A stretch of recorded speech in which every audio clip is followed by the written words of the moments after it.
Still the MMA Dude, back with the Split Decision Podcast, episode number 55, here with my always brilliant co-host, the Fight Geek. Fight Geek, how you doing today? Hey man, doing good. Back to talk controversial UFC 247. Excited to see what you have to say. So much controversy from last night, and I ain't just talking about the main event, folks, but here's what's on tap for today really quick. First, we're jumping into a UFC 247 recap and reaction. After that, it is a UFC Rio Rancho, aka UFC Fight Night Anderson versus Blachowicz 2 preview and pick breakdown. After that, it's my favorite section, listener questions and more. But Fight Geek, I wanted to start off the episode with this question for you. So obviously, UFC 239, Jones versus Santos. Everyone knows I did score that for Santos, 48-47. I'll be honest, I scored this fight from last night, 48-47 for John. I know that's very unpopular. 61% of voters in my poll today, over 3,000 people, said Reyes won, and Dana White said he had Reyes up 3-1 going into the fifth. So two-part question for you. One, how did you score the fight? And two, what do you make of Dana's shockingly borderline hostile response towards Jones and his performance? Well, I last night in the moment scored the fight 48-47 for Jones, and I think the swing round obviously is the second round because it's clear that Reyes won 1-3, Jones won 4-5. Nope, we totally disagree already. Nope, it was very clear that Dominic Reyes won 1-2, Jones won 4-5. The question mark round was 3. I didn't see it that way. I thought the question mark round was 2. The strikes were 27-21. It was closer than the first round. I haven't gone back and rewatched it, so I know it's a close fight. I'm not here to say like Jones won unequivocally, but I do think in the moment, especially coming off of that first round where Dominic was like hyper aggressive, in the judge's eyes, or maybe even in my eyes, the second round wasn't as aggressive as the first round. So maybe that's why that round seemed a little bit more like a Jones round. Okay. I don't think it's a robbery either way. I think it was a razor-thin fight. I think towards the end of the fight, obviously Jones had turned the tide, but early on, Reyes was clearly, dominating the fight. I do think that second round was super close. I do have to go back and watch it again. I know everybody is an expert on this kind of stuff. Who'd you score the third for then? Let me ask you that. The third for Reyes last night. I have not rewatched it. So with that being said, I did score it 2-4-5 Jones, 1-3 Reyes. 2 could have gone either way. As I said, Reyes outstruck Jones in that round, but if I can remember correctly, and I'm sure if I'm wrong, everyone will let me know, but Jones was still pressuring forward in that round. Got a little bit of the momentum back after a first round that was all Reyes. Oh, absolutely. The first round. And then the second part. Hold on. The second part of the question was what? Oh, the second part of the question is, yes. What do you make? Thank you. What do you make of Dana White's response towards the Jones versus Reyes fight? Obviously, Dana is usually John's biggest fan, and he was essentially the opposite last night. He said that he had it 3-1 Dominic Reyes going into the fifth, that he's been getting hit up by all of his children saying, what's going on? Is the fight fixed? Reyes won that fight, and he just turned on I think this is very similar to Hendricks versus GSP, where Dana was super outspoken. Dana, I agree. Reminded me of that. I think it's a very similar situation to that. Dana, felt one way, the judges went the other, and he was just outspoken about it. So, okay, so in short, because what I was getting at with that question is there, is Dana perhaps starting to turn on John a little, realizing he's not bringing in as exciting and flashy performances as he did in the past? Is he beginning to turn on him? I don't think he's turning on Jones. I think he was sharing his personal opinion that he believed Reyes won the fight. I don't think there's bias and there's nothing more to it. I don't believe so, no. I think he watches fights, and he thought Reyes won that fight, and he was surprised. And I think based on the other kind of strange judging we saw throughout the night, maybe he had a little bit, more fire in his belly than normal. Yeah, absolutely. And then the last question I wanted to ask you before we do a deep dive here on UFC 247 is, of course, the judging. Now, I don't want to go too far into the weeds. We've got a lot of great listener questions, but During KGB Lee versus Lauren Murphy, Joe Rogan called out a judge and said that the judge is literally not even watching the fight, which, by the way, you know that I don't always love Joe, but respect to Joe Rogan there. Respect to him for saying that. But what do you make of this? I've never heard of anything like that. Yeah, I mean, we know there's a bunch of problems with judging. I think we have quite a few listener questions about that. The UFC do not select the judges. The judges are dependent on the individual state's athletic commission, so it's like a third party who's setting up these judges. Their credentials, God only knows. So, I mean, who knows if the person judging that fight was even an MMA fan? You know what I mean? Oh, yeah, absolutely. So maybe they don't even know what they're watching. Maybe they're bored by the action. So, I mean, there's so many problems with the judging. It's unbelievable. I thought one of the most egregious things of the night was giving Jones that fight 49-46 on one of those cards. That was despicable. Although I did very narrowly give it to Jones, I mean, easily there can be a case made for Reyes to win that fight. 100%. As close 100%. as it can possibly be. So anyone who says, I don't know. I just am not as – I don't think it's as black and white one way or another. You know what I mean? I think if you go back and watch that fight 10 times, you could probably make a case either way. Very close fight. And that's why I was somewhat in favor of an immediate rematch just because of how competitive that fight was. Yeah, absolutely. And just to kind of build on that a little bit, I wanted to say that, I did score this for Jones 48-47, but look, guys, that was as close as it gets. I based it on that third round. I have absolutely no idea what truly happened. And if someone says to me, I scored it for Reyes won that fight, I can't argue. I'm not here to argue. It was too close. So it's not a robbery. It was just a coin flip. My question is, too, and maybe you know the answers to this. So, for instance, everybody after the fact has all these stats, from the rounds and the strikes, and that the judges are not privy to those statistics after each round, are they?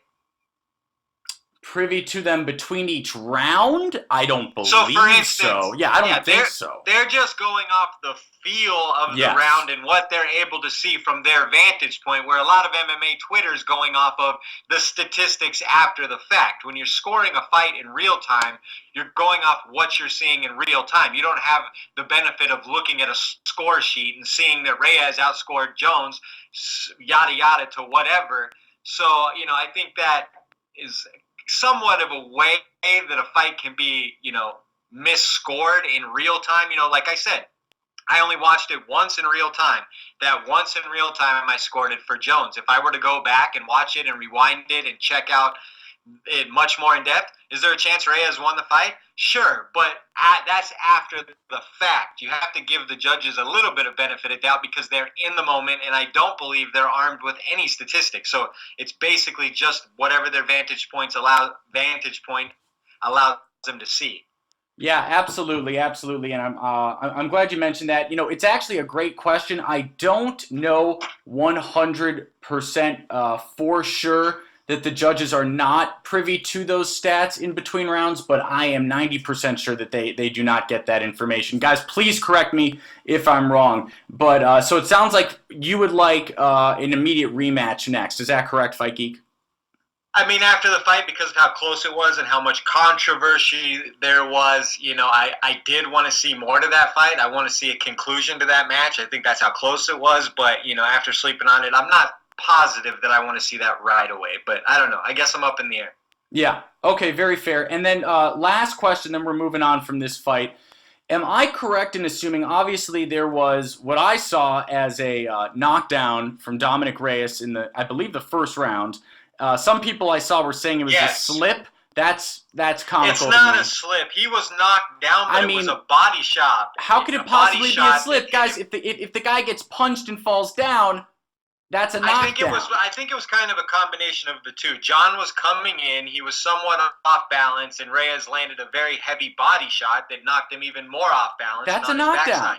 Yes, of course it's a knockdown. People were trying to tell me that was a slip and blah, blah, blah. So, okay, my question to you, Fight Geek, is why did that not make it a 10-8 round, and it's my understanding because it wasn't the unified rules. It was not the updated unified rules. I don't care about rules. I don't think that was a 10-8 round under any rule set. That was even with the knockdown. That is it was a knockdown statistically, but Jones was back up in 2 seconds. It wasn't a headshot knockdown. He was never in danger. It was the equivalent of a slip, more or less. Well, I'll give you So you just said again, this slip nonsense. He fell after he got hit. Okay, all right, fair enough. Okay, fair enough. I don't think you should discredit Reyes for getting the knockdown, but I certainly don't think it's a 10-8 round because he was nowhere near close to finishing it, and John recovered right away. Yeah, and I don't feel strongly enough to really disagree with you on that, frankly. Okay, moving on. Women's flyweight champion Valentina Shevchenko defeats Caitlin Chookagian in the third round, 1 minute and 3 seconds into the third round. Unbelievable. TKO, elbows and punches, unbelievable. What did you think? I mean, this isn't even fair. Can the flyweights put up the white flag? What? Yeah. Yeah, I mean, I don't know who's gonna challenge her at this point. She seems to keep getting better. Chookagian didn't even have any path to victory whatsoever. It was, I don't know, it wasn't tough to watch. It was beautiful to watch because Valentina executed everything so perfectly. No matter where that fight went, Valentina was elite and dominant. So it was just a thing of beauty to watch. One of the most dominant champions in the UFC today. I mean, I know a lot of people expect this and that, but it's still hard to go out there and execute at that level. So I was super impressed. Oh, absolutely. I mean, Valentina is such a killer, and I don't know if you saw, the post-match press conference, post-fight press conferences, but Valentina basically called out a little hit list of flyweights that she wants to make sure that she takes out prior to any kind of super fight, either with Weili Zhang or with Amanda Nunes, and that list was, I believe, Jennifer Maia, Roxanne Modafferi, and Joanne Calderwood. And with all the respect in the world to all three of them, I have no idea how any of them could win. Am I being disrespectful? Is that wrong? I would say that she will be a similar size favorite in all of those matchups as she was this weekend. I think Joanne Calderwood will be a fun fight. I think they're both good strikers, but I think you're going to see something very similar to the Caitlin Chookagian fight. Maya's a brawler, so maybe she'll come in and press the pace and we'll get something exciting. And Roxanne Modafferi, with all due respect, I don't see that going very, very good at all. Okay, so if it's up to you, you're the UFC matchmakers. Who do you make against Valentina Shevchenko next? Joanne Calderwood. Yep, and I believe that's what Valentina said after. Honestly, I agree. Wouldn't be furious with Roxanne. Honestly, I know that's kind of controversial, but she did have that incredible win over Macy. No, I don't think she stands a chance. I wouldn't be mad if Roxanne earned a title shot, but she's already had a title shot. So I think it's time for Joanne Calderwood to get hers. Okay, moving on. Heavyweight Justin Tafa unfortunately defeats our good personal friend of the program, Juan Adams, via TKO punches, 1 minute and 59 seconds into the first round. Man, this one, I don't know about you, Fight Geek, this one was heartbreaking. Juan is a friend of both of ours. I think I speak for both of us when I say that, but what a... Yeah, it's been tough. But Tafa has hands, man. It was a very nice combination to finish the fight. I think he landed a huge follow-up uppercut.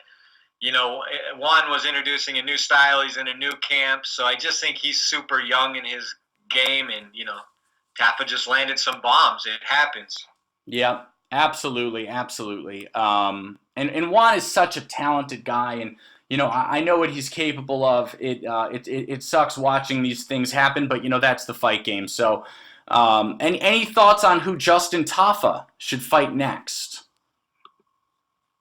Justin Tafa at 4-1. Dang, yeah. I really don't. I don't have too many thoughts on who he should fight next. Do you? I was thinking maybe number 14 Sergey Pavlovich or 13 Augusto Sakai. Either of those work perfectly for me. Okay. All right. Thank you. Thank you. I appreciate that. All right. All right. Moving on. Moving on. Featherweight. Dan Ige defeats Mirsad Bektic via split decision. Not too much to talk about on this fight, honestly. I thought it was a fun fight. I mean, Who'd you score it for? Who do you think won? I scored it for Dan Ige, even though I picked Mirsad Bektic. Yep. Bektic, I think he had a couple opportunities in the grappling realm to inflict, his game plan, which is what I saw him doing. But Ige was just a little too sharp on the feet, outscored him in on the ground. So. Yep. I did as well. Honestly, I thought the fight was fine. I didn't go crazy over it. It didn't necessarily get me super stoked for Dan Ige. Oh, what's next for Ige? Let's go. But good performance. He fought tough. He got the W. And I think, just keep working hard. And I think Ige will be a factor at featherweight soon. Is that fair? Yeah, I mean, I think he could be one of these guys starting to creep into the top 15 and fight, the 11 through 15 types here pretty quick. Okay. So now that you've said that, I'm looking right now. Featherweight is pretty stacked, believe it or not. 13 Ryan Hall, 14 Sadiq Youssef, 15 Arnold Allen. I do not like Ige's chances against any of those. Ige versus Arnold Allen would be very fun. I think Allen wins that, no? Allen's very good, but he gets hit quite a bit, and Ige has very crisp hands, so it'd be a tough fight in my opinion. Okay, you've sold me.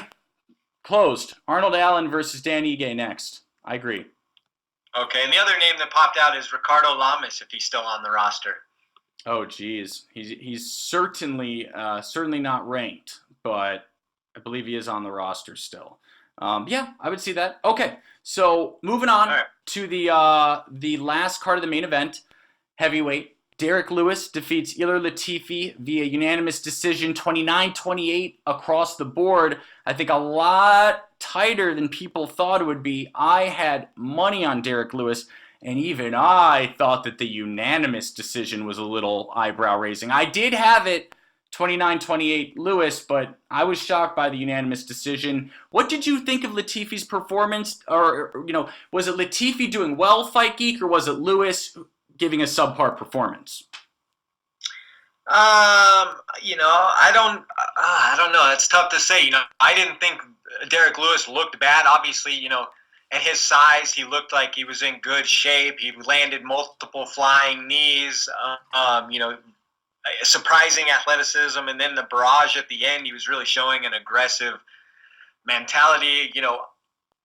Latifi felt that power a few times and really was trying to get that fight to the mat. When he got that fight to the mat, I didn't see him doing a ton of damage. I know the stats say he landed a bunch of that stuff, a bunch of punches and strikes, but a lot of that was pitter-patter strikes. Well, the Black Beast was biding his time trying to figure out how to get up. Now, I know those are scoring, but I don't think he ever had Derek in any real trouble. So, yeah, Lewis Latifi was very interesting, but so you had Lewis winning then, fair to say? Yeah, I did. I had him winning round one, a pretty lackluster round one, gave Latifi 2 with the wrestling, but in the third, even though Latifi did have top control and was wrestling in the early half of that round, I thought the late barrage, specifically the uppercut that almost knocked Latifi down, and that late blitz by Black Beast stole the third round, and then I gave it to him 29-28. Yep, as did I. Okay. It was a bizarre fight, strange matchup. Don't think Latifi looked particularly good. I feel like when he was down in the positions he wanted, he was so much bigger than he's used to being that maybe it was restricting some of his movement and his ability to advance in the grappling realm. Yeah, but I mean, look, let's be honest. I'll be the first one to admit it. Latifi did a hell of a lot better than I thought he'd do. I didn't see that. Absolutely, I think he did as well. Yeah, he really took some punches. Moving on to the prelim main event. Trevin Giles defeats James Krause via split decision. Obviously, Krause took this on, I believe, less than 24 hours notice. I was a little bummed for Krause not winning, but boy, he made it close. What a OG James Krause is. Right? Such a great performance. Yeah, 1 day's notice and a weight class above your own, and 2 weight classes above lightweight where he's fought before. And that was No fight of the training night, camp. right? Fight of the night? Oh. I'm not positive on that. It's very impressive to be able to put up that kind of fight. Yeah, well, okay, just checked. Fight of the night was James Krause, Trevin Giles. Performance of the night was Kalen Williams, Mario Bautista. Yep. So yeah, impressed with James Krause. Tevin Giles, not overly impressed. He's a bigger guy. James was coming up, so I think if James would have had a full camp, clearly he probably would have won that fight on, points, at least, in my opinion. So, fun fight. James Krause wins even though he loses. He made a bunch of fans and got a lot of respect this weekend for stepping up and saving a fight for us. Absolutely. Okay, moving on. Women's flyweight. Lauren Murphy defeats Andrea KGB Lee via split decision. This was that famous fight where Joe Rogan was talking about one of the judges openly not watching the fight. I guess he was having a conversation with the commissioner for about 3.5 minutes of one of the rounds, wasn't looking up once. Who did you score this for? Because I thought KGB Lee won, I'll be honest. It was such a close fight, kind of grueling, a little bit back and forth. I think it's one of those fights that could have gone either way. You can make a case both ways. Very, very close fight. Either way, I think it was a little lackluster. Yeah. On both ends, even though it was a dogfight. Just not overly impressed with either of them there. Yeah, Lee getting a very, very strange warning for, I guess, purposefully spitting out her mouthpiece, which haven't seen that much. Yeah, sometimes if you have your nose is broken or something and you have to breathe through your mouth, sometimes I've seen fighters do that, but yeah, it was definitely an interesting warning. But okay, moving on. Welterweight, Kalen Williams defeats Alex Morono via KO punches 27 seconds into the first round. That was explosive athlete right there. Yeah, what a debut by Kalen Williams. Like we were saying on the last episode, Morono's a tricky game veteran who's done well versus a lot of guys, but just thought he would be a little too slow for the extremely explosive Williams, and I think that's exactly what played out. So excited to see what's next for Kalen Chaos Williams. Absolutely, and I've got a weird little fight in mind. Tell me what you think. Let's hear it. Kalen Williams versus Vicente Luque, number 14. Pretty good. That's a lot to bite off in your second UFC fight. Luque is very seasoned, but yeah, that'd be a fun striking match for sure. Or Anthony Pettis. Kevin Holland. How about that? Okay. All right. I like it. Okay, moving on. Bantamweight. Mario Bautista defeats Miles Johns via TKO flying knee and punches. 1 minute 41 seconds into round number 2. This was incredible. All my picks became a tire fire yesterday night, by the way. What a tire fire they were. But I know the feeling for sure. Yeah. Bautista did super great. Impressive. Yeah, he did amazing. We both took Miles Johns here, and he looked horrible versus Bautista. He looked so bad. Yeah. But I think that's a case of Bautista making him look bad. It was very impressive. Yep. Absolutely. Okay, early prelims. Bantamweight. Journey Newson defeating Domingo Pilarte via TKO punches 38 seconds into round number 1. I believe that was another upset. I believe so. Made me look good with picking him. It was very good performance by him. He showed a lot in his debut. He was very tough, but this just was perfect storm for him. Great. Was it a TKO or KO? One of the two. It says TKO officially. TKO. So, great performance by him. Came in, landed some super sharp shots, and showed that he has quite a bit of pop for a smaller guy in that division. Yeah, absolutely. Do you have any thoughts on who's next for Journey Newson? Because I was really, really thinking that he could have a very, very fun fight with Mr. Casey Kenny. Casey Kenny. I think he has a fight on this upcoming card, doesn't he? Yeah, I was just testing you, but... Were you testing me? I was of course, dude. Come on. I'm the MMA dude, of course. Yeah, potentially. Yeah, I could see that. So, Okay, winner of Kenny and his next opponent. Oh, shoot, you're right. Always facing Dvalishvili. Never mind. Dvalishvili's going to win that, so just disregard. Okay. Let's keep it moving. Andre Ewell, Jonathan versus... Martinez. Split decision. I didn't have many thoughts on this. What'd you think? I thought it was a strange judging call. Whoever gave Ewell 30-27. 30-27 was criminal. It could have been 29-28 either guy, but I probably would have went with Ewell losing. Yeah, exactly. And I had Martinez, and you picked Ewell before, so I was even more annoyed. Exactly. And then the first card of the fight of the card was Lingo versus Zalal. I was incredibly impressed with Zalal. He looked amazing everywhere. Very intriguing prospect. Oh yeah, absolutely. And he's got a fun and colorful personality to go along with his fun game. So I think he's a future little star. Absolutely. Can't wait to see more. So let's keep it moving. All right, moving on to UFC Rio Rancho Preview and picks. This is Anderson versus Blachowicz 2.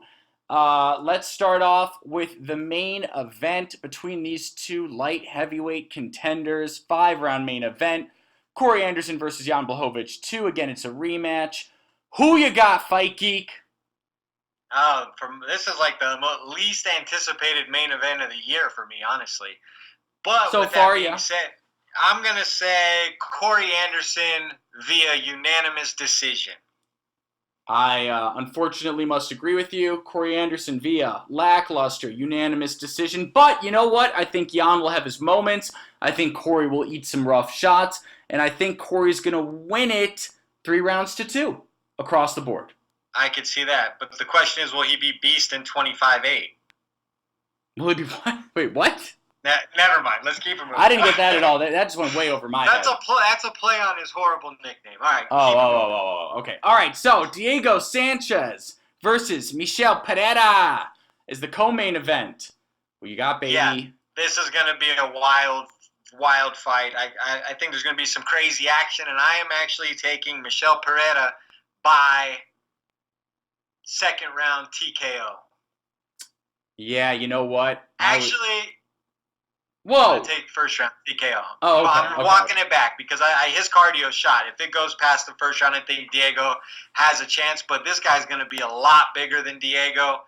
And I think Diego's chin is a little shoddy at this point. No disrespect. So I'm taking Pereira first round TKO. Okay, I love it. So yeah, on paper, I completely agree that would be the pick. But you know what? I do think that Diego Sanchez is... I just think it's going to come down to, like you said, whether he weathers that first round storm or not, and I think he just barely will. Diego's gonna weather that first round storm, and I think he's gonna get the finish late in the third. Michel Pereira is going to gas very badly. That's my guess. All right, that's going to be interesting to see no matter what happens. All right, that brings us to women's flyweight. Montana De La Rosa versus Mara Romero Borella. Who do you got? You know what? I am taking the underdog, Mara Romero Borella. I think that she is a little underappreciated. I know how good Montana is. I have respect for Montana De La Rosa. I know she's very good. Know her. I believe her husband's fighting her even earlier on the card. And I think it's going to be a close one, but I got Romero Borella by split decision. What about you? I have Montana De La Rosa by submission. Wow. Okay. All right. Moving on. Devin Clark versus Daquan Townsend. Townsend making a very quick turnaround, I believe. Didn't he just fight? Yes, he did. And he's taking on Devin Clark. Who you got? Are we sure this fight's on the card? Yeah, man. I'm going by Tapology. Oh. I think you're going by Wikipedia, which you should not be doing. I'm going to go with Devin Clark here. Yeah, just think that he's going to have a little much. Probably will win a sluggish decision, I'll say. Okay. Not getting too detailed tonight, but yeah, I think that Devin Clark will outlast Townsend just a little bit, tire him out, and then just kind of win a decision. Cool. I got Devin Clark as well by second round stoppage. So we'll see. Excellent. Okay, Brock Weaver versus Rodrigo Vargas. Not too much to see here. Honestly, this card gets a little thin, but I do have Brock Weaver. Any thoughts on that? Just that I'm taking Brock Weaver as well. So Okay. Let's stop on this one. Yancy Medeiros versus Lando Venata. I think that is a fight worth talking about, and it's interesting because I looked at the Vegas odds and it's a true pick'em, minus 115 each. I got Lando Venata. I just think he's a little too tough. He'll grind his way through. it is certainly a pick-em. I'm taking Lando Venata just because I like him a little more, but he has a tendency to get hit, as does Yancy Medeiros. So I think this is going to be rock'em sock'em robots until it's over. Yep, absolutely. Okay, so I'm going through these fights quick, so let me know, stop me if there's something you want to discuss. Ray Borg versus Rogerio Bontoran. I actually do think that Ray Borg is going to pull the upset here. I know that he is an underdog, but I believe in Borg. I have not given up on Borg. I think he's got a championship mentality, and I think he's going to get through this must-win fight. Agreed. Keep it moving. Casey Kenny versus Merab Dvalishvili. I got Dvalishvili. I know how tough he is. Yep, I'm going to take Merab here as well by decision. All right, Macy Chiasson versus Nico Montano. This is a tricky fight right here. I'm going to take Nico Montano. Fascinating. I think it's a very close one. How do you see Nico winning? Is this going to be a decision or what? Yeah, I see Nico winning by decision. I think she's just going to be a little more active on the feet and outwork Macy. All right. And finally, I'm taking Macy via unanimous decision. And then finally, the first fight of the night, Mark De La Rosa, who I believe is Montana's husband, versus Raulian Paiva. Okay, yeah, what you just said. Go ahead. Who you got? I'm going to take Mark De La Rosa there. Me too. We've got the De La Rosa upset. I'm seeing John Dodson versus Nathaniel Wood. Is that fight still on the card? Oh yeah, I just jumped through it. There's a bunch. That's a great fight. I'm taking Nathaniel Wood there. That's going to be a fun fight. So am I. And also got Nathaniel Wood there. Jim Miller versus Scott Holtzman. Yep. I've got Holtzman. Yeah, I think I'm going to go with Holtzman as well in that one. Absolutely. And then, okay, we may as well, now that we've mentioned basically everything else, Tim Means versus Daniel Rodriguez. Who you got? Got to go with the Dirty Bird there. I got Rodriguez, baby. That's Tim Means. Yeah, thank you. That's why I said I got Rodriguez, baby. All right. So, are we ready to move on? All right, guys, we're going to take a really short break, and then we are back with listener questions and more. Hey guys, it's Phil the MMA Dude letting you know that this episode of the Split Decision Podcast is brought to you by TotalAggressionClothing.com. Visit www.TotalAggressionClothing.com and use the promo code 46210 to receive a special Split Podcast discount on all Total Aggression hats, shirts, hoodies, and more. Again, that's www.TotalAggressionClothing.com with promo code 46210.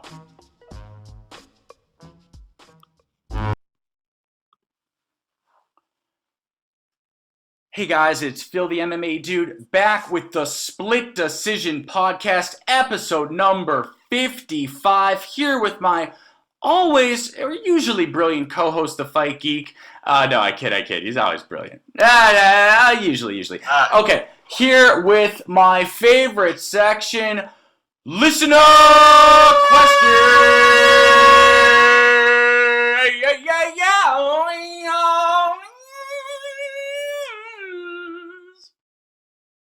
Too much, Phil. Okay, I apologize to everyone for that, and I promise I'm going to do it again. That wasn't. All right, I think this. Let's keep it moving. Then we got quite a few questions tonight, so let's get to. We got some great ones. Thank you so much, everyone, for always bringing it. All right, you got one ready? All right, yeah, I got one queued up from Pat Tobin. Pat Tobin, what up? He says a fighter gets points with judges for a takedown as they are controlling position. Do fighters get enough credit with the judges for stuffing takedowns? If a fighter stuffs 4 or 5 but gives up 1, who should get the most credit if all else in the round is equal? Great question, Pat. And, I score a fight, this way. If someone stuffs 4 out of 5 takedowns and the one takedown the guy doesn't do any significant damage, then I am crediting the defensive fighter and his defensive takedown as controlling where the fight is 80% of the time in that realm. So, yeah, I don't know that judges do, but Yeah. I think that they certainly should take that into account. Yeah, I think it's a really, really tricky one. It reminds me a lot of, not to be cliche and bring up a cliche fight, but it does remind me of the third round of McGregor versus Khabib. And in the third round, I believe Conor went 4 for 5 on takedown stuffing. He definitely got taken down at least once. I know that, but he still won the round, and I believe that was due to really just the significant strikes he had. He had more punches landed than Khabib, and again, he stuffed the majority of the takedowns. But in terms of giving someone around purely because they stuffed 4 out of 5 takedowns without any striking, no, I don't. I can't say I agree with that. I would like to, the short answer is, what do you do when someone stuffed 4 or 5, and all else is even? You really try to look for more, would be my answer, Pat. You try to look for more ways to break that tie. In that position, would you look to something like forward pressure and octagon aggression as and determining factor? damage. I mean, are significant strikes identical? I'm looking at damage then. So, that's where I stand on that one. But, okay, I have got a question from one of our most loyal listeners, Ali Ra. That's at Leg Sweep MMA. Ali, what up? He says, rematch between Jones and Reyes, question mark. If not, what's next for these guys? Also, have your thoughts changed on John Jones moving up to heavyweight and his chances against Francis and Stipe? So why don't you start this one off? Yeah, I mean, I could be down for the instant rematch, or I could be down for the winner of Jan versus Corey. I do not. After that performance, I definitely am thinking twice about John fighting Francis or Stipe. That's funny, man, because I completely disagree with you respectfully. So you're telling me just because Johnny Boy is having trouble with the light heavyweights because he can't make it to the candy store anymore, that he now has to go back and not challenge himself? If he wants to be one of the greatest of all time, he's got to continue to challenge himself. You were barking that he didn't challenge himself with the Reyes fight. It was clearly a challenge. So I understand, but his lackluster performance isn't an excuse to go back on what he's promised his fans, which is to move up to heavyweight next. You are the one saying it's a lackluster performance. How about it? It was the worst win I've ever seen. How about that? Against a game undefeated guy who had all the fire in a title fight. Dominic Reyes is 12-0, never been put down. He's the flavor of the month. He's got everything going for him.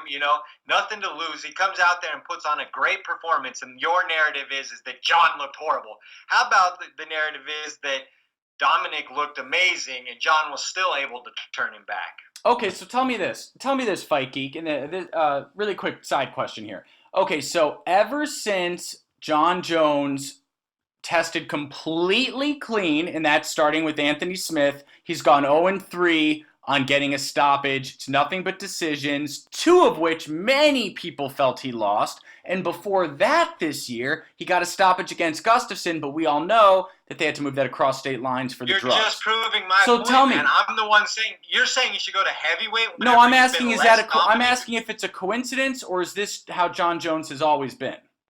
The question has nothing to do with that. Don't ignore it. Don't ignore the question. I'm asking you to answer me. Is Jones, are we seeing the real Jones right now without the drugs, or is it just a coinky dink? I don't know what we're seeing. I saw a fight between 2 very skilled fighters last night. I don't think John looked horrible. I think it was very close. He arguably could have lost, but it was against an incredible challenger. I know people now, after the fact, everyone's acting like Reyes is their favorite fighter. But 2 nights ago, everyone was acting like Reyes was going to get slaughtered. So let's. I admit that, and I was one of them. You're coming in here saying Jones looked horrible. Well, maybe the fact that he didn't look great is because these guys are coming with every single thing they possibly have at John Jones. Now, is John what he used to be? I do not believe that he is. I don't know if that's, I can't say unequivocally if that's because of, the candy store, as you put it, or if it's natural aging. John has 27 pro fights. He's 32 years old. He has been fairly active throughout his career, barring all the suspensions. He got a stoppage against Gustafsson, just a little over a year ago, but he was on performance-enhancing drugs for that. So is it a coincidence? I mean, come on. I'm not here to say if that's a coincidence or not. The facts are the facts. You can determine those are. This is Fight Geek's way of saying, yes, of course you're right, Phil. I just don't want to piss too many people off. Okay, all right. No, because I don't believe unequivocally that all of John's impressive wins because he had picograms in his system, No. See, you're spreading that rumor. I just tweeted this. Picograms was from 232 only. No one knew what the word picograms was until UFC 232. You think he had picograms in his system for UFC 214? Well, oh no. Picograms aren't an ST are not a performance-enhancing drug. Picograms is a measurement. It's a measurement. Thank you. Yeah. Captain Obvious. Yeah. Thank you for that. But he didn't have picograms in him. Just to keep it straight, guys, he didn't have no picograms in him for 214. It was pulsing through his veins like jet fuel. So let's just be clear. Okay. Anyways, moving on. Well, we know how you feel about it. So all I'm saying is... Hey, if I'm so biased, why did I say that Jones won last night? I was surprised that you did say that. That's because maybe I tell it like I see it. That way. Yeah. Okay. So, I don't know. I think that there's many reasons why John may not be as explosive or versatile as he used to be. I heard a very intriguing post on Twitter last night. I can't remember who said it, but someone talking about whether or not John may have maxed out his potential at Jackson Wink and whether or not a new camp would work for him.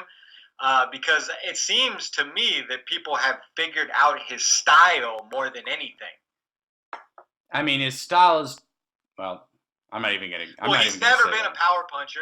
He's never been like that. So his finishes have always come with technique. Yeah. I mean, no comment. I'm not trying to start a nuclear war with Jones fans right now. His style is his long arms and his long reach, and that's the end. With drugs, of course. And he has a good fight IQ. I mean, he does. He's got this fight IQ all the time. Even though Reyes landed a lot of heavy shots and a lot of body work, Jones was still parrying out of a lot of that stuff, got out of trouble a couple times. John is still an incredibly intelligent fighter. I'm just saying, imagine if he didn't have the longest reach in the entire UFC. Imagine that. Wow. Things would be rough for old Johnny boy. So now you want to change his genetics to make your argument. I'm just saying he's got the just longest imagine reach. What if? Yeah, okay, all right. Moving on. Okay, this is from my boy Gil. That's at Matt_Gil12. He is a Jones fan and a good friend of mine. Love this guy. And he says, do you guys happen to know a cheap place to purchase a Daniel Cormier shirt? #AskSplitPod. And this is hilarious. Fight Geek has no idea what I'm talking about. Me and Gil had a bet. The bet was, if Jones called out Stipe Miocic after the fight, then I gave my legitimate word to Gil that I was going to root for John Jones in the lead up to that fight and during the fight.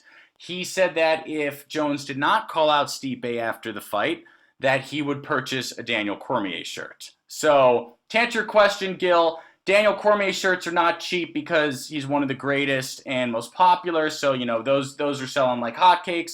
But just go to the UFC site and, pay up for the bet. Thanks for playing. Yeah, just get the DC fight kit. It should only be about $85 for a t-shirt. Hey, DC is very popular and his fight kits are always expensive. All right. Good. Are you done answering that one? Let's keep it moving. Gil, you're the man. All right.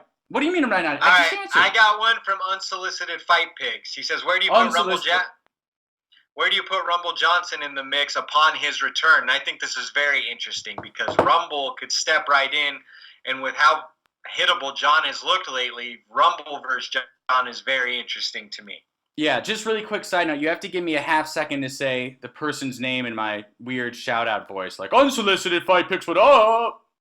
So... for next time. Noted, Phil. Okay, thanks. Okay, so on that, is Rumble coming back at light heavyweight or heavyweight? Because his weight has fluctuated like a yo-yo. I would find it very hard to believe that he would ever be a 205er again, but who knows? Okay. So I think that if he's at heavyweight, what interests me is a fight between loser of Ngannou Rosenstrike. What do you think of that? Sure, sign me up. It'd be wild to see Rumble versus either of those guys. I've got another big idea. Him versus Greg Hardy. And look, Greg can handle him. There's no reason to baby Greg Hardy anymore. Well, yeah, I think that would be very interesting. I think that would be the first time that Greg's opponent has more domestic violence cases than he does. That was actually pretty funny. But is that even true? Okay. All right. I've just stepped into an area I don't want to keep talking about. So exactly. Let me just slowly walk backwards. I don't believe we'll see Rumble until I see Rumble. That's okay. Just the way it's going to be for me. I don't put a whole lot of thought into if he's coming back or not. Same with Gus. I'll be waiting when they do come, but not waiting with bated breath or anything. Yeah. Okay. Awesome. Okay. Oh, so this is from Jokers LL. What up, Jokers LL? Although he's a traitor he turned into a Jones fan like literally I think a week ago after despising him for years. So didn't like that, but that's okay. That's all right, Jokers. I forgive you. He says, in the history of the UFC, what fight did you disagree with the judge's decision the most? #AskSplitPod. Go ahead. Such a tough question, There's been a lot of fights, but I think off the top of my head, GSP versus Hendricks. I think that was the most controversial decision I can remember. I would have to agree with you. Lawler Condit comes to mind. Yeah, but I don't think that was as clear, I think that Johnny Hendricks as a challenger put a lot more on GSP than Condit put on Lawler, to be perfectly honest with you. Yeah. Even though both fights were amazing, I just feel like GSP, to the naked eye, certainly lost that fight. He was lumped up in that fight. Yeah, and then this is a really unpopular one. This will probably be even more unpopular after Reyes' amazing performance last night. But Reyes defeating Volkan Ozdemir, sorry, that didn't happen. So you're obsessed with that one. So I know. Well, other than that, I'd say even Dan Henderson versus Bisping 2, that decision was crazy. I thought you might. You know what? I thought you might bring that one up. Bisping kind of won. He did, but if you watched that fight and you saw the damage he took and the knockdowns he took, that fight, I just said he kind of won. I don't even know what that means. So I definitely think for me those would be the two fights. Okay, very fair. Yeah, love that question, Jokers. All right, moving on. Do you have a question or is it my turn? Yeah, I got one from Jacob Powers. Jacob, what up? See, you got to give me time for that every time. I appreciate it. Okay, I definitely. All right, Jacob asks, however you scored last night's main event, I think everyone can agree Dominic should change his name to the athlete, right? That's correct. Yeah, that was the most overstated point, I think, in MMA history last night. The guy, everyone who's a fighter is an athlete to an extent. I know you played high school and junior college football. I don't think that makes you some world beater of an athlete. Is he an impressive athlete? He's a pretty good-looking athlete, but I don't think he's like the athlete. You know what I'm saying? So, well, you're just asked. You were just asked whether he's a good athlete. You didn't have to say whether he's a good-looking athlete. I want you to relax, Fight Geek. I see your face getting all red. Just take it down a notch. Phil, take a step back. Fight Geek didn't like that joke, guys. Zero smile on his face for that one. Zero. Okay. So, yeah, I think that was very, very overstated. But, yeah, you may as well. What is he, the Devastator? I think that is the worst nickname you could possibly have. It's just like the lamest. It's so lame. It's so terrible. Just no. It's like the stock, like the pre-generated nickname on the video game. You know what I mean? Yeah, the exactly. Devastator. Exactly. That's actually a good way to put it. Okay, so this is from, we haven't asked Kev's question yet, have we? No. At Kev C918. Kev, my boy. Kev is an extremely awesome, loyal listener of this show. Love Kev, really appreciate him. He says, Sometimes, after undefeated fighters lose for the first time, they tend to go on a losing streak. Examples are Till, Gaethje, Askren, etc. So my question is, do you think this will happen to Dominic Reyes? Keep up the awesome work. Thanks, Kev. Why don't you go ahead? Yeah, I don't see that happening with Reyes. Reyes got out of that fight relatively unscathed, and I feel like his confidence is even going to be higher than it was before. If you remember, kind of similarly, Johnny Hendricks lost that fight to GSP on the scorecards, but really felt confident that he won that fight, and that propelled another title run for Johnny Hendricks. And I think that could be similar for Dominic Reyes. Yeah, I have to agree with you. Look, as you guys know, all you have to do is go back to last episode. I did not give Dominic Reyes the respect he deserved. I will completely admit that. I slept on him. I was wrong about Dominic, okay? And I will admit that. I was wrong. This guy's not going to go on. I do not think he's going to go on a losing streak from this. I think he's going to bounce back better than ever. And frankly, I would, Jones versus Reyes 2 immediately sounds very appealing to me. I know a lot of people are shooting it down. I would not be opposed to that at all. Agreed. I mean, with how controversial it is and how close it was, I think there needs to be some resolution to that fight. I think that's the most interesting fight for John at 205 for sure. Definitely. Okay, moving on. This is from @Meep MMA. Meep, what up? Love Meep. Really, really loyal listener. Great guy. He said, last night was such a close fight between Jones and Reyes. Razor thin. Some say Reyes won, some say Jones won. But what are both of your opinions on the whole fight? And also, is it time that the UFC hired actual fighters to judge events? #AskSplitPod. So I'll start this one off if that's okay. I've been giving you the last few. So the first thing I'll say, Fight Geek, is that I think that there is a potential danger with just having ex-fighters be the judges, because a lot of them are going to have relationships with fighters, affiliations via gyms, and I can see that being a problem. Well, and also the UFC is not in charge of selecting training judges. It's each individual state's athletic commission who supplies the judges. So it's not something the UFC can fix that easily. Yeah, it's a trick. I mean, we can't even get a unified rule set in MMA. Yeah, you know what I mean? Right, but so, I think that part of what Meep's saying is, can the UFC, throw their weight around, put their foot down a little bit and get this forced through? So I just don't see how that would ever be a possibility. The UFC is not going to be able to employ their own judges for conflict of interest purposes. Let's say they have an interest in protecting Conor McGregor and he wins every decision. Are people going to be skeptical of the UFC judges giving shady decisions to favorites? So I don't know. It would be really, really hard for them to interject themselves in the judging.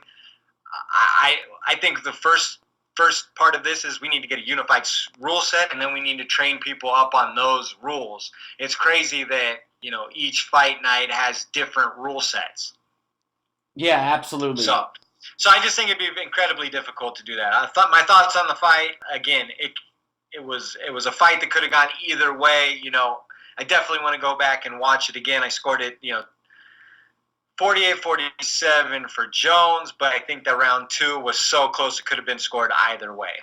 So yep. Those are my thoughts. Absolutely. Okay, moving on. Glitch @MMA Port says, #AskSplitPod. Considering John's performance last night, are we still clamoring for him to move up to heavyweight? And if so, can he beat Stipe? I said he couldn't beat Stipe before, and now I really don't think he can beat Stipe. Having said that, as you guys know, I think he should still move up. I think lackluster performances against light heavyweights is no excuse to not move up and challenge yourself, as you've been promising to your fans for multiple years. That statement makes no sense, Phil. What do you mean? What do you mean? You say he's not challenging himself. He just had arguably the biggest challenge of his career last night. What are you talking about? No. Don't get it twisted, Fight Geek. He's been saying he wants to move up and fight Stipe because he can beat him for 2 years. Has he not? So do it. Yes, but So do it. Well, then phrase it like that, but quit saying, he's going to challenge himself. He clearly has a challenge with all the guys at 205 who are coming up to challenge him. Oh, come on, man. Thiago Santos. Just because he's not taking trips to the candy store anymore, so now he's winning these corrupt split decisions, doesn't necessarily mean that, okay, now he needs to stay down at the little light heavyweight, and just cut and beat up these small guys. You small guys. Reyes, admittedly, Reyes is the only exception. With this. So, yeah, wait, small guys. That's right. Smith, Santos, both ex-middleweights. Yeah, small guys. Yeah. And Jones is getting challenged at his current skill level against these guys for the most part, and you're saying he has to go to heavyweight to challenge himself? Well, because he's not going to Willy Wonka's candy store no more. Whatever. We can agree to disagree there. But I just think it's funny that you say the only way he can challenge himself is to move up, because clearly a Dominic Reyes rematch would be a huge challenge at this point. I'm just saying, in the interest of John's long-term legacy and career, it'd be best for him to move up. I don't think so. Okay, that's fine. I think at this point it's important for John's legacy to come back and beat Dominic Reyes decisively, so forever he doesn't have people debating whether or not he lost that fight. Okay. Fair enough. Agree to disagree. All okay, right. You got one? I got one. Yeah, I got one coming from Fighting With Myself podcast. Juice, what up? Juice, what up? He says, what is it going to take for the commission to get on the same page and come up with universal scoring criteria that is better than we have now? Go ahead. I'm trying to think of that Game of Thrones quote where it's like when the sun sets in the west and whatever. It's never happening. That's what I'm trying to say. Impossible. Never happening. Yeah, I don't know what it's going to take either, because, again, we need unified rules, and then I don't think the UFC can ever get involved in the judging. I think that's always got to be a third-party arbitrator or a third-party organization doing that. So I don't know. It's a mess, but there certainly was some bad judging. Yeah, and yeah, again, Juice. We could get into the nitty-gritty on this and talk for 30 minutes, but the short answer is it's an absolute disaster, and I don't see it happening anytime soon. All right, where are we at? Okay, I got one from Smokey J MMA. What up? He says, rumors are starting to circulate for a fight between Zabit and T-City, with Zabit being notorious for slapping back 5-round fight offers, and Ortega saying he wants to take Zabit into a 25-minute battle. Do you think the fight will be made, and will it be 3 or 5 rounds? Great question, Smokey J MMA. And guys, if you don't follow him, check him out. He's got some awesome drawings, and he's just a great account. Fight Geek, what do you think? What do I think? Yeah, I think it should be a 5-rounder. Definitely a number 1 type contender match. But yeah, I think we were discussing on a previous episode that we wanted to see Zabit get into that 5-round territory before he fights for a title. I think what better way than against someone like Brian Ortega, who has some, he is challenged for a title. He's a top contender. I love that. I think it should be a 5-round fight. And then that person could arguably fight the winner, Volkanovski Max, too. Yep, absolutely. And for those that aren't aware, there is a big rumor going around that they are trying to make Holloway versus Volkanovski 2 for the main event of UFC 251 in June. So that is what's believed to be next. But yeah, I totally agree. We heard originally that I at least originally heard that Zabit versus Ortega was being made for UFC 249, which I did not like at all. Zabit has dodged 5-round fights for quite long enough. It's time to put on the big boy pants and fight Ortega in a 5-round main event. But we'll see if it happens. I think that Zabit is heavily protected, so I'm skeptical it happens at 5 rounds. All right, fair enough. I've got one from Shane Terra Grind. Shane Terra Grind, what up? Yeah, he says, who has a better ass, Izzy or Yoel? I'll give this one to you. Oh, easy, Yoel. Yeah, I think that's a no-brainer. Okay. Thanks for the question, Shane Terra. Why did I answer back. that so quickly? All right, that's a little weird. All right. You put some prior thought into it. Okay, I got one from Tabs as well. You ready? Tabs, what up, guys? Tabs is great. Give Tabs a follow. He's a diehard Jones fan who also talks to me regularly, and I have the ultimate respect for those folks because they've got thick skin. Respect to you, Tabs. So he says, how much do you love John Jones? If I'm being honest, about a 6. That's my question. LOL. Joking. Thoughts on Jones versus Izzy after last fight? How do you see that going down? And do you still think Jones is in trouble with Izzy's stand-up? Also, thoughts about Jones not being able to do his elite wrestling on Reyes. Yeah, I was surprised that John struggled so much with Reyes getting him to the ground. I thought it was bizarre in the post-fight with Joe, how John kept saying that he thought his wrestling and his takedowns won the fight. I don't remember any of his takedowns being overly significant. Again, I'll have to go back and watch, but I thought that was a little strange. Yeah, no, I agree. I don't either. I certainly don't. I mean, I know. Okay, he mentioned it multiple times to Joe that he thought his takedowns won the fight, and I thought his takedowns were stuffed and inconsequential, in my opinion. I know what he was referring to. I'm sure he's referring to round 3 because that was a close round, and then Jones got the takedown. Izzy versus Jones is still a strange matchup for me to pick Izzy in because of how much smaller he probably is going to be. But at this point, John's getting hit a lot more than he used to and has looked more vulnerable than he ever has. So I think it's a much closer fight than I originally anticipated. So I think my thoughts have changed a little. Yeah, and I heard a rumor. I haven't looked myself, but I heard a rumor that as of late this morning in Vegas, Israel is now a small favorite over John, which is shocking. And I think Israel kind of putting it off to 2021 and kind of building the narrative for next year also allows John to get a little bit older and maybe slow down just a little bit more. So that may be in Izzy's favor as well. Absolutely. I think the one thing we got to remember is it does seem like with the judges, you got to knock out John Jones or he's winning the fight, end of story. So that does make it tricky for Izzy. I could see Izzy outpointing him throughout the fight and losing a unanimous decision. So.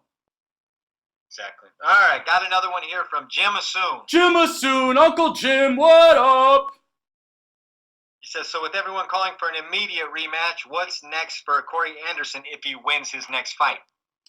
I don't know. Hopefully a long vacation in South America where he doesn't post anything and a lot of silence. Is that too harsh? Yeah, I don't know what's next for him. He's going to really think he deserves a title shot if he beats Jan, but I could see him fighting the winner of Lionheart Teixeira. Yeah. Yeah, exactly. Yep. Totally agree. And I agree with that, by the way. I think that's what should happen. Yeah. So, yeah. And yeah. Okay, so we can keep it moving there. I got one here from Miller J. Miller J, what up?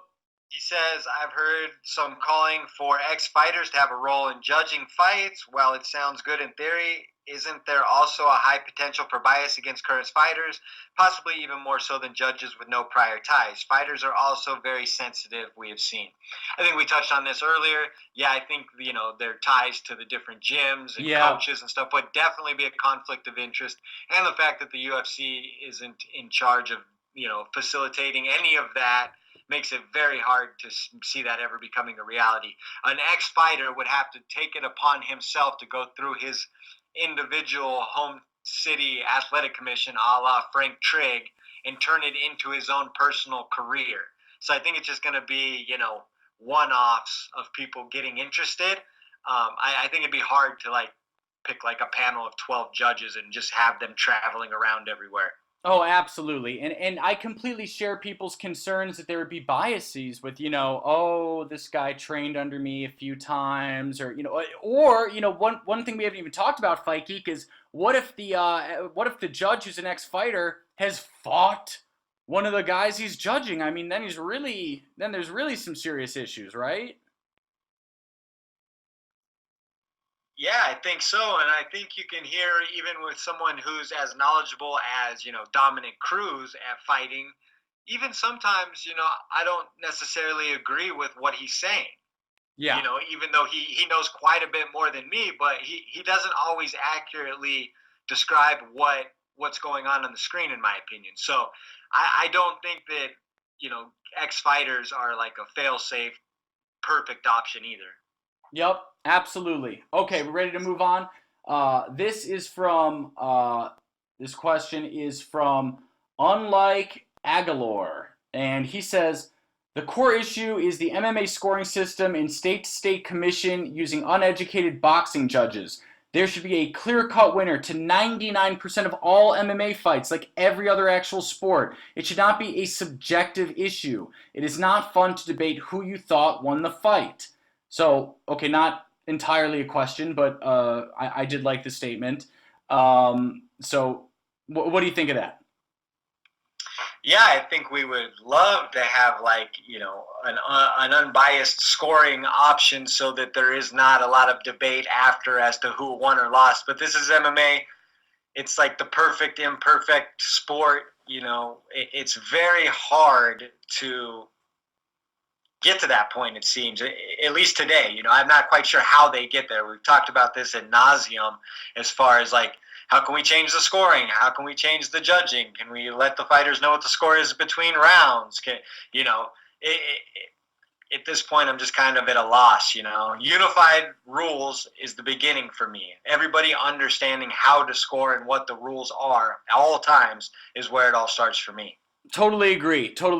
Okay, we've got a question from Proper Vegetables. That's at thegamer357. He says, considering how close and controversial his last 2 wins were, do you think John Jones actually benefited from these wins over Santos and Reyes, or do you think they hurt his reputation overall? #AskSplitPod. I certainly think his aura of invincibility has taken a hit or two, for sure. Definitely. Very hard to see how those wins could help his resume. Perhaps you could argue that they didn't hurt nor help, but I would say overall, like Fight Geek just mentioned, the aura of invincibility is gone. This is a beatable mortal man, and the entire division now knows it.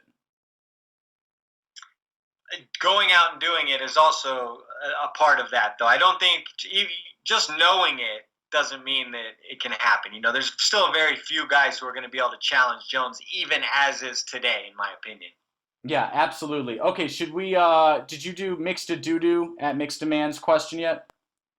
No, I did not. Okay, Mixed a Man, what up? Love this guy, even though he said some very, very mean things to me on Twitter yesterday. Guys, I read this stuff, and I get mad at you guys, so don't think I don't read it. But that's okay, I forgive you, bro. Anyways, he says, a good ref is turned into Carmen Sandiego, traveling all over the globe to ref UFC fights. UFC makes the request with local commission and they approve. Until a better solution can be ironed out, why can't the UFC request judges the way they do refs? Good question. He lost me a little on Carmen Sandiego. I just remember her as this cartoon hot babe who was like a criminal, and I had to learn geography while I tried to find her. That is Carmen Sandiego, Phil. Thanks for the... Yeah, in case anyone, of course. I'm always here to provide Carmen Sandiego information. Yeah, I don't know. So, do you think the UFC should be able to do that? I think they should be able to do that, but I think it's probably a numbers game. If you're in New York, you're going to request a guy from California and then pay for him to come over and put him up and all this different stuff whenever you have people that are already stationed in New York. I think it's just... UFC doesn't make those calls. It's still an athletic commission. Yeah, that's the biggest problem. Question. So you can't get past to the what if because of the UFC being separated by the athletic commissions. Right, right. I totally agree. So, Mixed Man, I like your idea, but at the end of the day, again, this is so far out of the control of the UFC that that's really the ultimate problem here.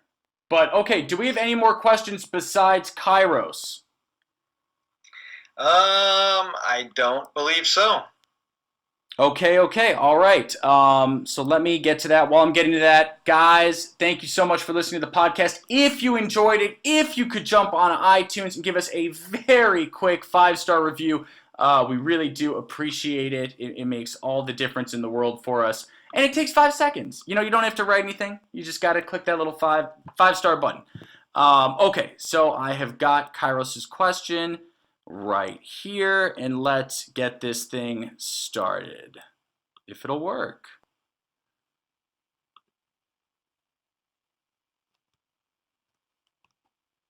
you, man. We've never seen John Jones lose. Unfortunately, it happened last weekend. Where does he go from here? Who does he face? Can he make the right adjustments to win his title back from Dominic Reyes? That is the real question. And last but certainly not least, who do you got in Nico Montano versus Macy Chasson this weekend? UFC Rio Rancho. Y'all have a blessed week. I'm happy. Good morning, good afternoon, good night to everybody but the judges and John Jones. Gotta love Kairos. Gotta love Kairos. Yeah, taking Nico Montano in that fight. Sorry, Yeah. Kairos. I know Macy's your girl. I'm taking Macy, so don't worry, Kairos. So you guys are on the same team this weekend. Where does John go from here? As I just said, I think that a rematch with Dominic Reyes with the intent to finish him and kind of squash all of the controversy and, the public opinion that he lost. I think that's very important for his legacy right now. Yep, totally agree. Run it back, and then and look, it's now looking like if it's not going to be run back, then keep your word, John, and go to heavyweight, like you've been telling all your fans for years. But okay, guys, that's it. And Fight Geek, take us away, baby. All right, guys. As usual, you can find us on iTunes, Spotify, YouTube, Google Play, Stitcher, and more. I'm at the Fight Geek MMA. He's at Phil the MMA Dude. We are at Split_podcast. It's 4 words. The Split Decision Podcast. Thanks for tuning in, and we will talk to you next week. Peace. Peace.